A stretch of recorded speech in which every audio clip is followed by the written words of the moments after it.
Okay, so we're back with hour 3. So we should have our local MongoDB running. We're going to keep the server running because if I close this command window, obviously not going to be able to build an application to talk to the database if I stop the server.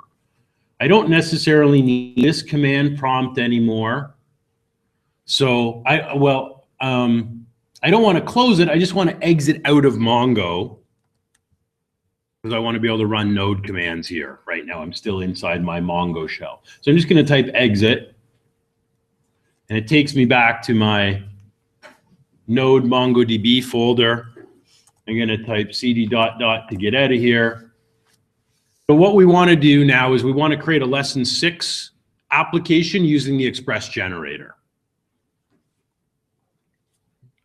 So what I'm going to do here is run the command express lesson 6 -e. Anybody remember what that -e is going to do for us? Express.js, the format of EF stuff or EFF. Yeah, that's right. You're on the right track. That's going to define that our views are going to use EJS for templating rather than Jade. Remember, Jade is the default. So without -e, our views are all going to have .jade extensions. We said last week we were going to use EJS.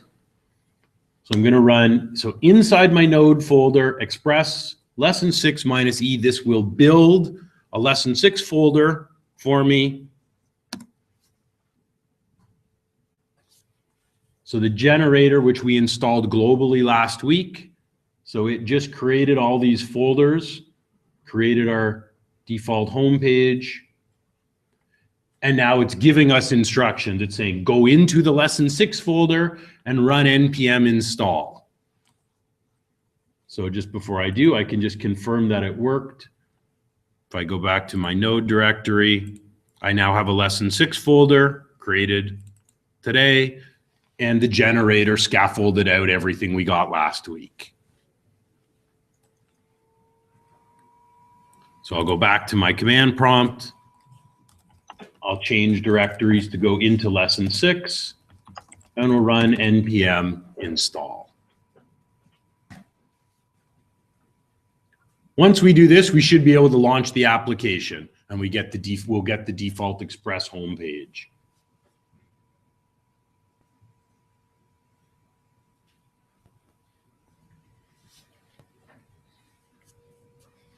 So my npm install is done. We now have our node modules folder added up here.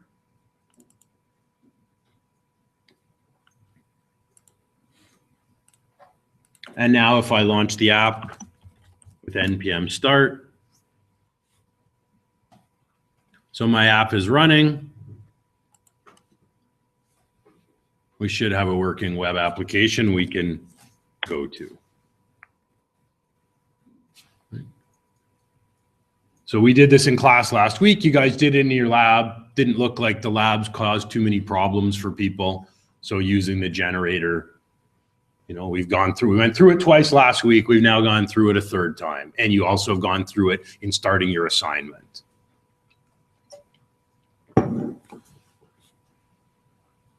Now, one thing we didn't do is I can't make changes to it, right? Well, I can make changes, but they're not going to update automatically. What do we need to do so that we can how can we add in NodeMon to get our app to do auto restarts for us? Where would I need to go if I open up?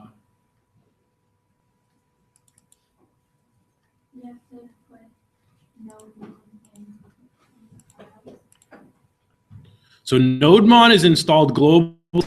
Yes, where specifically? So here's what the generator gave me right out of the box. Where do we go to say we want to use NodeMon? Yeah, we'll just open up package.json, and what do I have to change so that this will use NodeMon?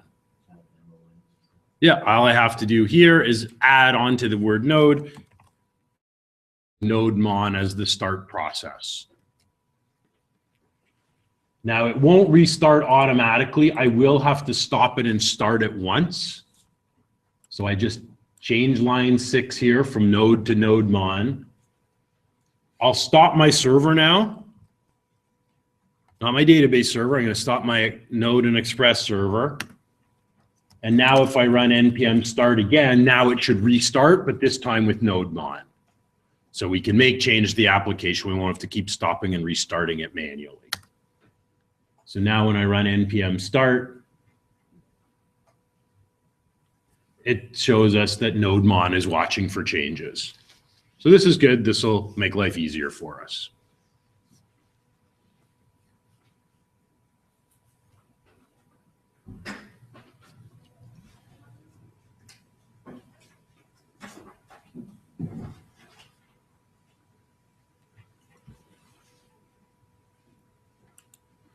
So we probably will need to stop it because even though we've used NodeMon, one thing we want to do is we're going to need to integrate Mongoose. So I want to show you kind of how Mongoose works. So Mongoose is kind of like the Node equivalent of the entity framework in ASP.NET. In ASP.NET, we called entity framework an ORM. It was an object relational mapper. So it was the interface between our application and our database. Mongoose is an object document mapper because in MongoDB, we don't have relationships, we have documents. So this is really a good description of what it does. I won't read it to you, but the idea is to give us a very simple to use interface that let Node and MongoDB talk to each other. It's got to be fast and it has to be scalable. So this allows us to follow this whole MVC pattern. So Mongoose is going to sit here and it will handle all of our create, read, update, and delete requests. So what would this code look like? It'll look, here would be Mongoose, the Mongoose way of connecting to a database and, for example, running a save. So we would link to this module, which we're going to have to install with npm. We have a really simple connection function, mongoose.connect. This is what our local connection string will look like. Later on, when we connect to MongoLab, that connection string will be a little more complicated because we'll have to supply a username and password. When we're connecting locally, we don't need to. We can leave that part out. And this is where our data model, the M part from MVC, comes in. Our application is going to need, in this case, a model representing a cat. If we had a cat collection. And here is how we would, this would basically do an insert, this sample code you see. Create a new instance, populate it with a name, and call the save function. So that code is probably relatively straightforward after some of the other code we've done for create, read, update, and delete. Okay. So we've already done this part. We've already got our database server running and we've put some data in. So for today, where we're going to do our connection is in our app.js file. Later on, we'll want to move this because the app.js isn't necessarily the most secure file. And if our connection string includes a username and password, we probably won't want it here. We'll want to put that in a separate file.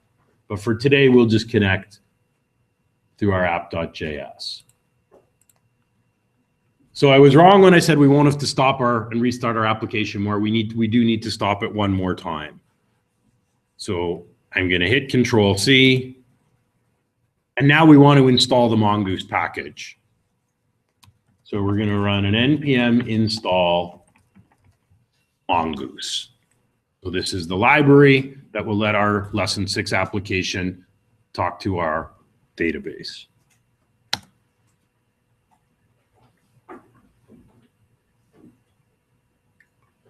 So once this is done, Mongoose should get added into our lesson 6 node modules folder. So here's node modules. So Mongoose is being added right now through npm, and it's done. And it also has its own set of modules that it uses, including a MongoDB package. It's got a Bison package for converting all of our JSON to Bison and vice versa, as well as some other things.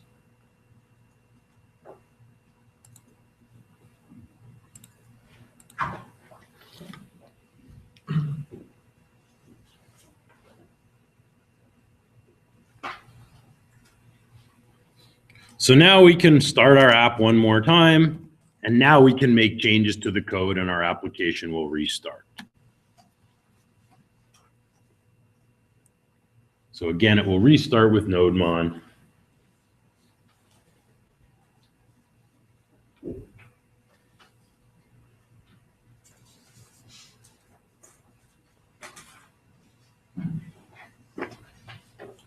So the first thing we're going to want to do in our application is we now want to add Mongoose in here, right? We've added it as a package, but we want our application code to be able to use it. So I'm going to open up app.js. Here's everything the generator gives us out of the box. So we're going to add Mongoose for our MongoDB interaction. I'll create a variable called Mongoose and we'll use require.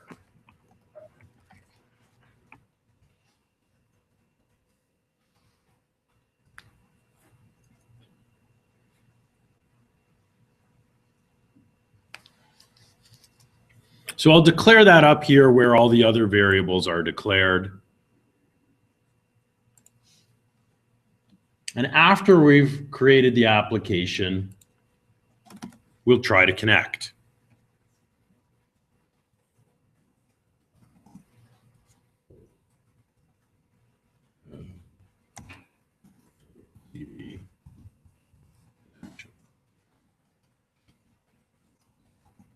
So I'll create a variable called DB.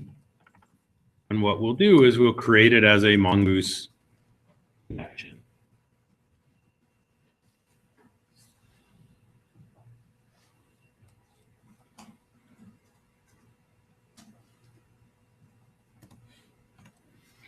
So what we want to do is we're going to use this DB variable so we can print a message to the console when we try to connect that will tell us whether our connection succeeded or failed. So we have a couple of callback methods for this. If we get an error message,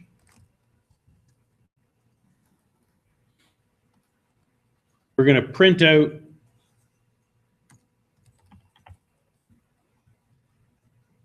actually, if we want to add it this way, we can show the error message in the console with db.error.bind.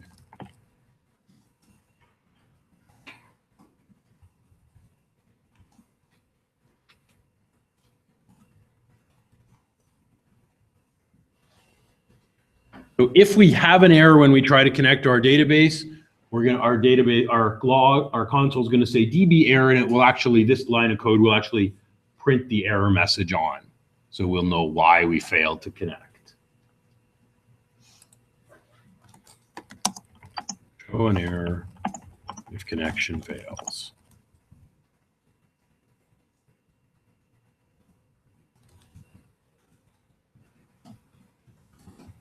We also have this function called once, meaning only run this one time. If our connection gets opened,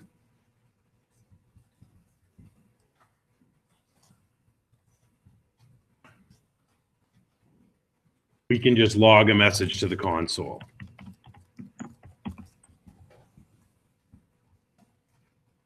So we can print out a success message one time if our connection is opened.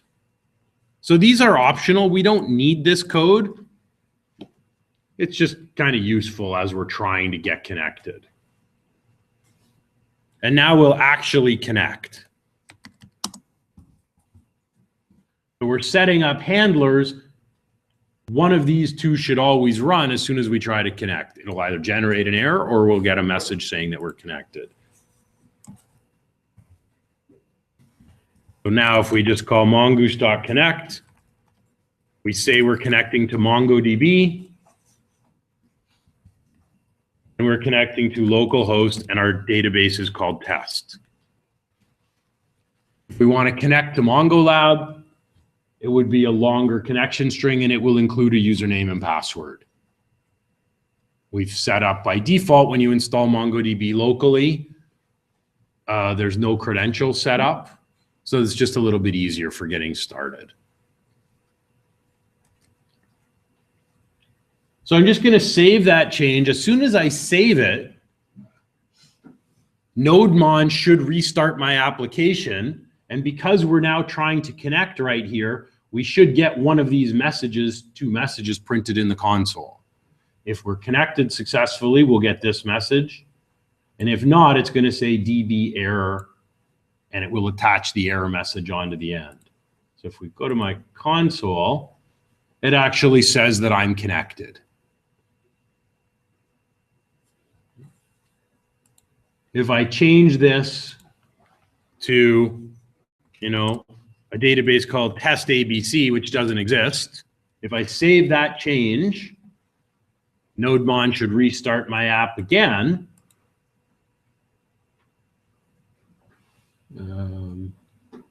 Oh, I think it just created that database for me, so not a good example. If I change the server name,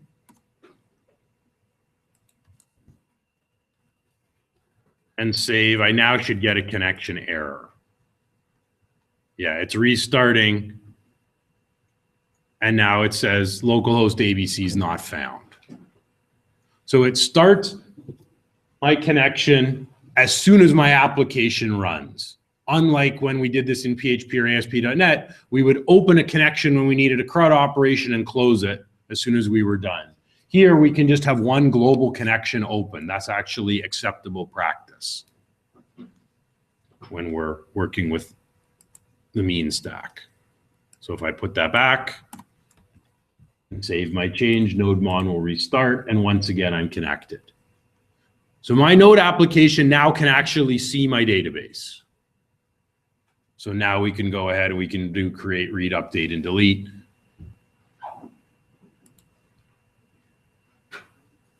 So these lines are not required. We don't need any of these. We could just require Mongoose and call connect. These are really just here for debugging to help us if something goes wrong. We're just getting an indicator whether our database connection is active or not.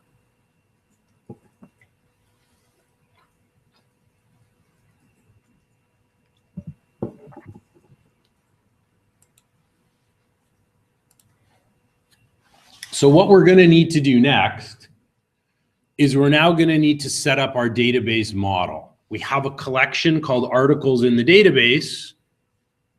We're going to need a file in here that will do all of the interacting, will do all of the talking between our Node application and that collection in the database.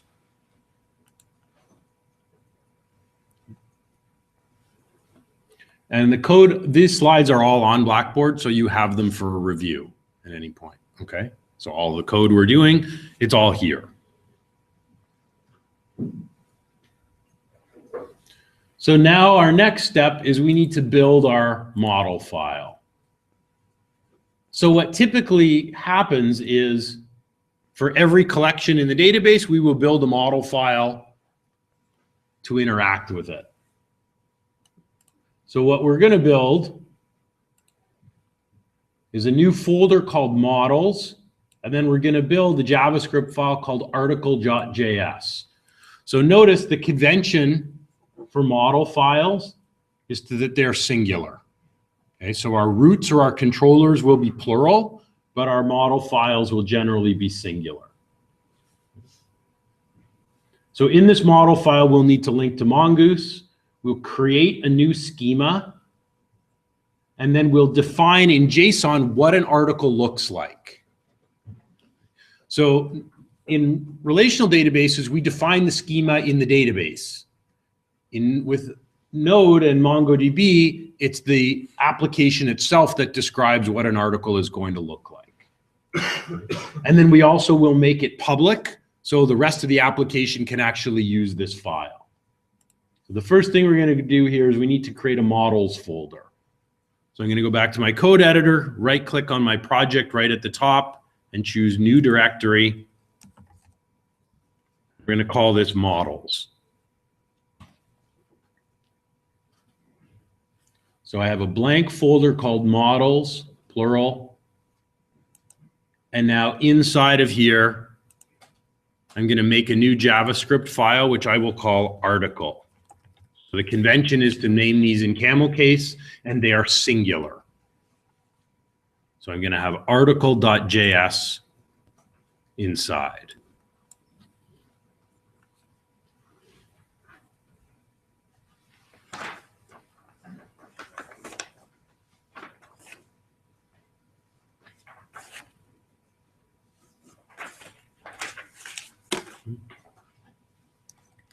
So the first thing we want to do, we'll need to do this in all of our articles.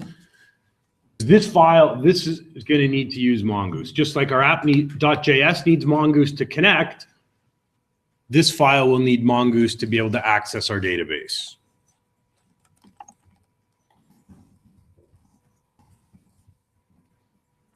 Oops, I don't know what happened there.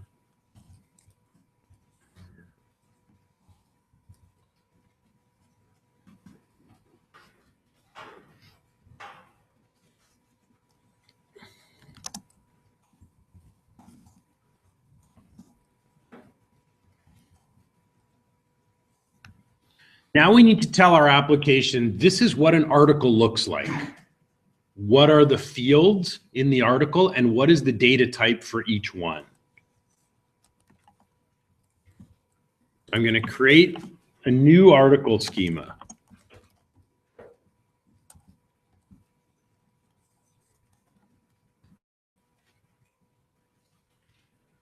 And our schema just is defined as JSON. So it's a set of keys, and each key we can set up what the rules are. So if we look back at the data that I put on Blackboard that we inserted into our database, we can match that. So I think we had 3 fields that we put in: created, title, and content, and MongoDB had the ID field auto-generated. We can exclude the ID field because it's always there. Mongoose knows it's there. We don't have to define the ID field in our schema. So we've got a field called created, and we're going to define this in its own nested JSON array. There's 2 things we want to say about the created field. Type is a date, and we're going to give it a default of date.now. They're separated by a comma. So that means whenever we create a new article, we don't have to timestamp it. That default date.now, that will automatically save that current date and time into the created as the created value. So that's our first field. Then we'll put in a comma. So the second one is the title.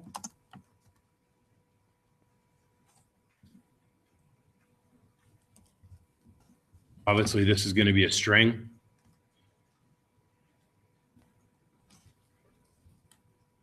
We'll set the default as an empty string. One of the other neat things about defining our schema here is we can also set up validation rules here.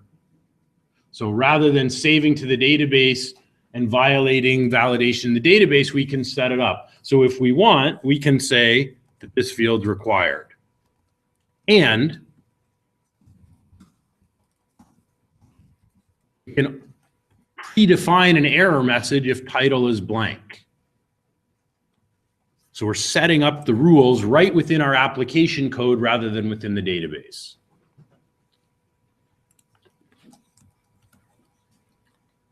Our last field is the content.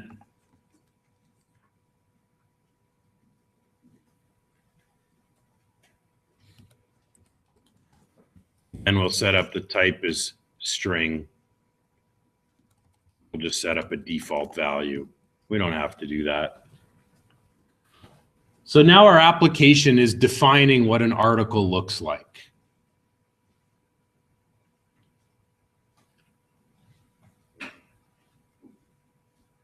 So this is something we would do in the database side of a PHP or an ASP.NET application, right? We would create the schema there. When we're using Node and Mongo, we actually define what the data looks like within our application itself, within the web application itself.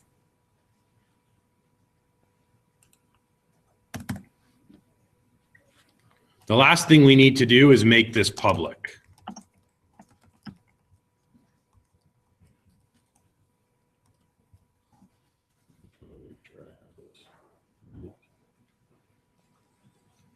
So we're making it public as a Mongoose model. We'll call it article singular. So we're making a new public object called article, and it uses this schema. That's what this line on 22 means.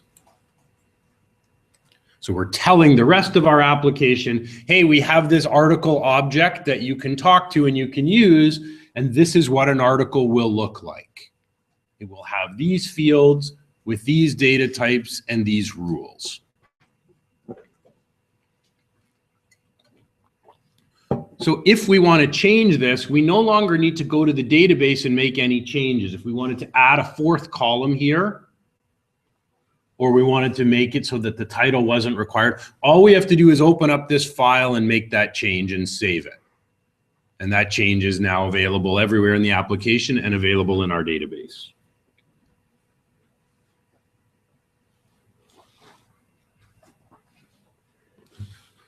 So none of this has changed our application yet. So we've done the model part, but if I refresh my application still running, hopefully, we still have no way of accessing these articles. So let's go to our view for a minute. Let's open up our index.ejs page. And for now, we'll just put on a link to the articles page.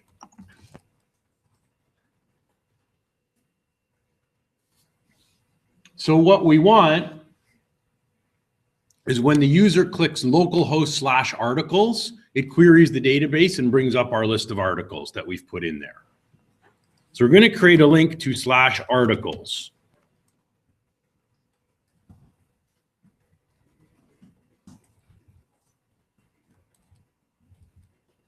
Let's just add just an HTML link, put it on the home page. We'll build a nav bar later. Not today. We already saw how to build a common nav bar last week. So now if I refresh, I've got a link, which takes me to the URL, the right URL, but nothing's happening here. So what will we need to do to fix the 404? I have to do two things. We did them last week. Yep, we'll need to build a route for this, and we'll need to build a view. So last week we just worked with the index.js route. What we're actually going to do, normally in a Node app, we don't do all our route handling in one index.js. We can, but typically what we'll do is, like if we have users, we have articles, we'll have an articles route, we'll have a users route. So I'm going to make a new file in here. In my routes folder, I'm going to make a new JavaScript file, and I will call it articles.js.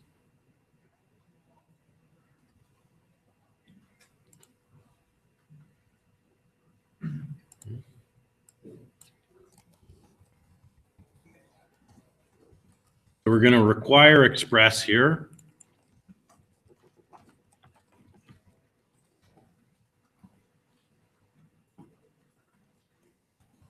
And we'll set up a router, same way we did on index.js.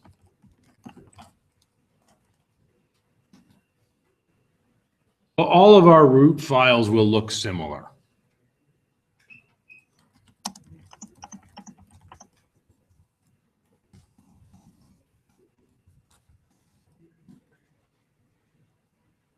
So when the user goes to localhost/articles,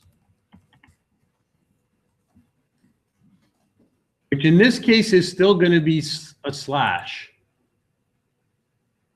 We'll show you why in a minute. We'll run our callback function. Request response next.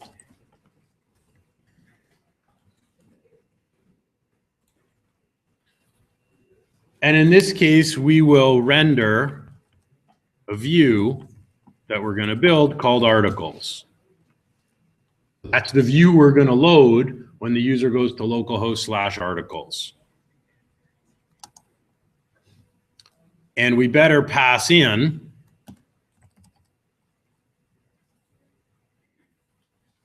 if we want, we'll pass in a title of articles.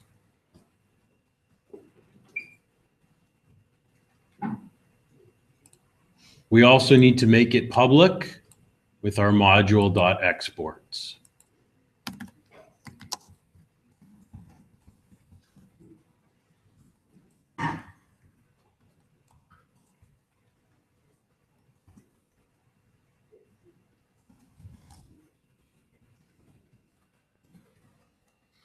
There's the root part. Now we will need to add code in here later to query the database. We'll get there. First, we'll just get this page to load.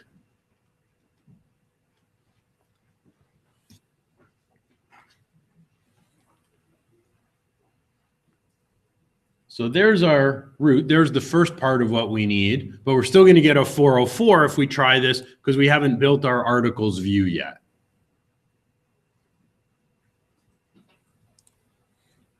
So to do that really quickly, what we'll do, you just go to index.ejs. Let's just copy this. And in my views, I'll make a new EJS file.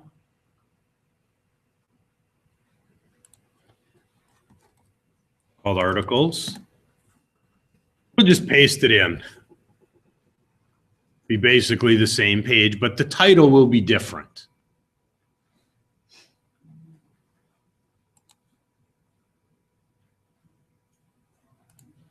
And maybe instead of a link here where it says, yeah, I'll just take that link out. We don't need to link there. We're already on this page. So now we have a view. We have a root handler. We have to do one more thing in our app.js, which we didn't have to do last week. We now want to tell our app.js, notice this handling. When we get requests in the root folder, it's using index. They've Express also set up when requests came into the users folder, they're saying use the users.js. We now need to do this for articles. So we need to add 2 lines of code to our app.js. We've created articles.js and we've made it public, but we need to add it to our app.js. So add the articles root.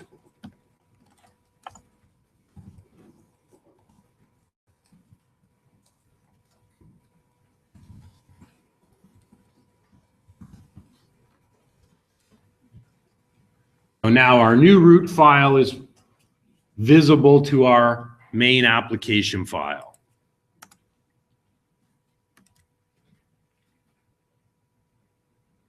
The last thing we have to do is now say when requests come in at /articles to use the articles.js as the controller, not index.js.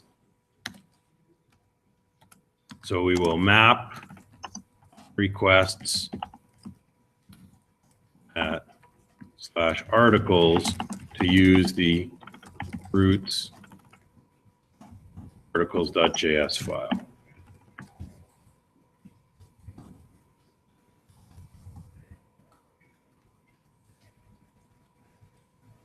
We didn't need to do this last week because we were just running everything from our index.js file.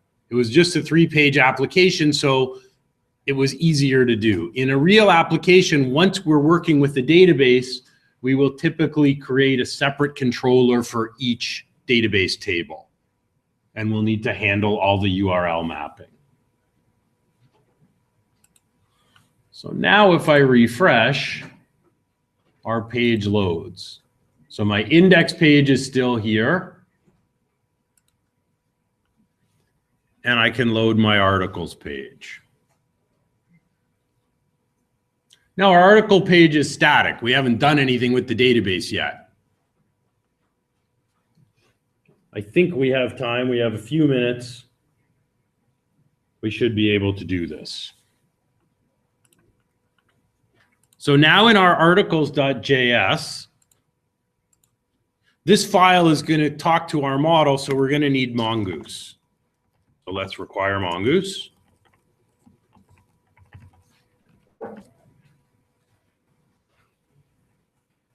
And we also want to link to our model.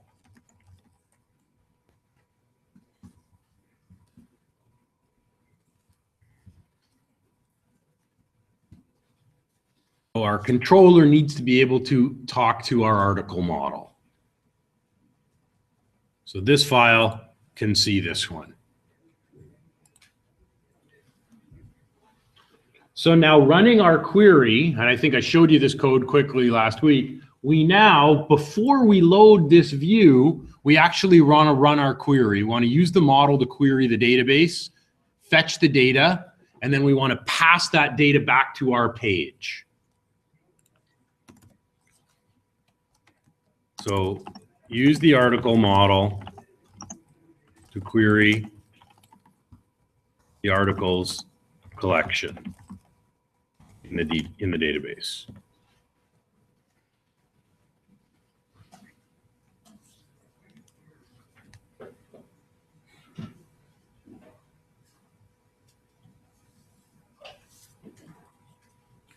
So here's our model. It's represented by this article object. It has a built-in find method. And you can see all the different find methods Mongoose comes with.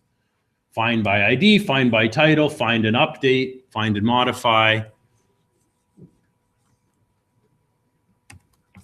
We're going to do this as a callback function that will either return an error or will return a list of articles, one or the other.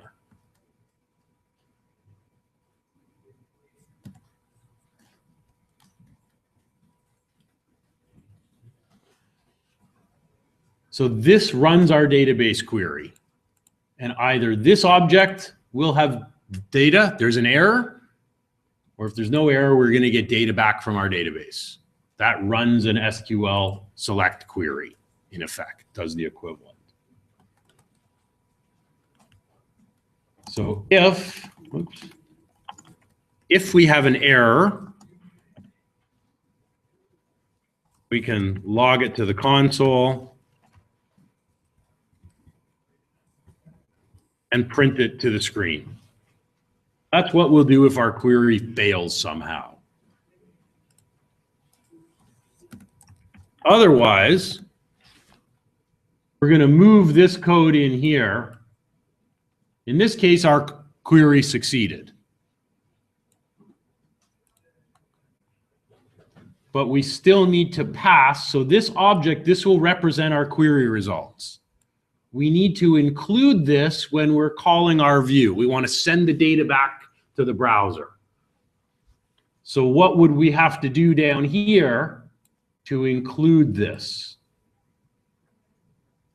We're already passing a title to our view.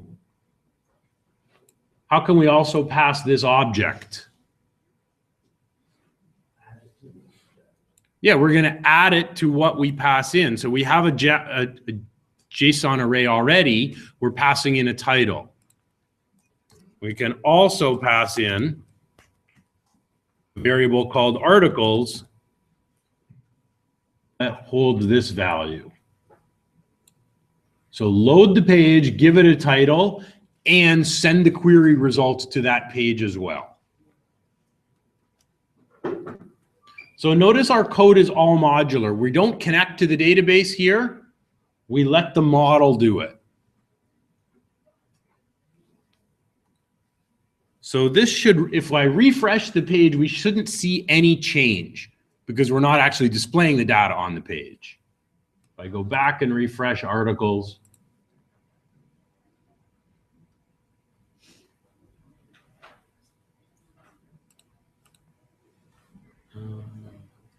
cannot find models.article. Interesting.